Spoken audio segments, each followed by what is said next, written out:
Rasio likuiditas per bulan laporan 180%. 180%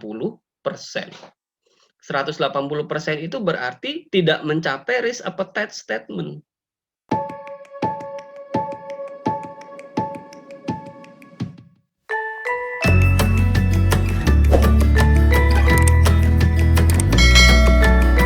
Risk appetite versus risk profile. Kita lihat dulu risk appetite statement. Contoh, ini risikonya fraud. Nah, nanti bisa ditambahkan di sini sebenarnya. Nah, fraud itu sebenarnya dari bagian risiko kepatuhan ya, kalau dari taksonomi yang sebelumnya. Risikonya, kelompok risikonya itu risiko kepatuhan, jenisnya itu risiko fraud. Risk appetite statement-nya, fraud dalam bentuk apapun tidak bisa diterima oleh perusahaan. Nah, statement ini dari siapa?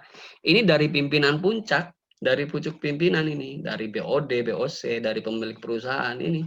Statement ini nih. Risk toleransinya zero tolerance, tidak ada toleransi.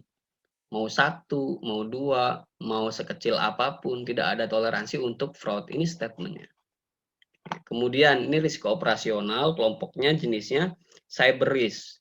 Appetite statementnya, perusahaan menghindari risiko baik berupa serangan hacker maupun infeksi virus. Toleransinya maksimum 1 kali dalam 3 tahun. Jadi perusahaan atau organisasi masih bisa mentoleransi adanya serangan hacker maupun infeksi virus, tapi cuma 1 kali dalam 3 tahun terakhir. Hanya boleh 1 kali toleransinya. Tuh, kalau lebih dari 1 kali, nah khawatirnya jebol nanti ke risk capacity-nya. Kemudian risiko likuiditas dari kelompok risiko finansial. Risk appetite statement-nya risiko likuiditas, rasio likuiditas dijaga pada persentase 200%. Toleransinya minimum 150%. Ini minimum, ini maksimum, ini zero gitu ya. Nah, kita bisa bikin toleransi itu minimumnya berapa, maksimumnya berapa gitu. Bahkan kita bisa bikin juga zero, nggak ada toleransi, boleh. Nah, ini minimumnya 150%. Jadi tidak menghendaki di bawah 150%. Nah, kalau di bawah 150%, khawatirnya likuiditasnya terganggu sehingga tidak mampu membayar kewajiban yang sudah jatuh tempo. Nah, versus risk profile. Risk profile itu yang terjadi biasanya. Ternyata ada satu fraud internal di kantor cabang. Nah, berarti nge-breach toleransi ya. Toleransinya kan zero, ternyata ada satu fraud. Oh, kalau lebih dari satu lebih bahaya lagi nih, berarti nge-breach banget ke sini. Apakah ini boleh diabaikan? Ya, tentu saja nggak boleh. Tuh, nggak boleh diabaikan. Ini harus diperbaiki, baik secara preventif maupun protektif, baik sebab-sebabnya maupun dampaknya.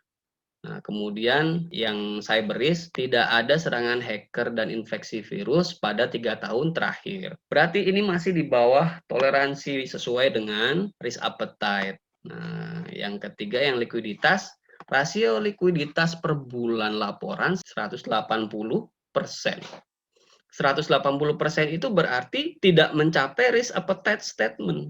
Nah, risk appetite statement-nya itu kan rasionya dijaga di 200%. Ternyata cuma 180% di bawah.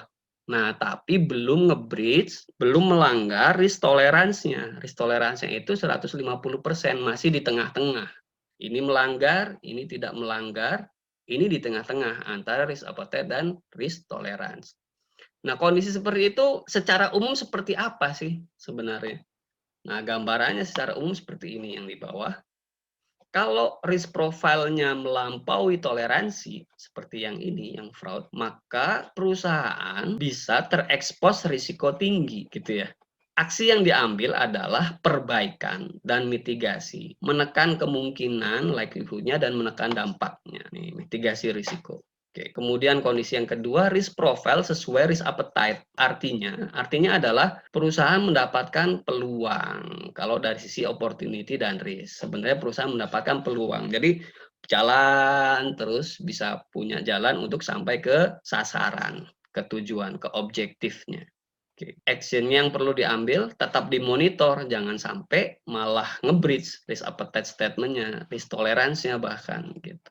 Jadi perlu adanya monitoring dan kontrol. Ini tetap dilakukan, bukan, oh tenang aja, itu mah bisa diabaikan berarti. nggak ada serangan, oh nggak bisa. Karena setiap saat itu berubah kondisi lingkungan organisasi, kondisi lingkungan perusahaan kita.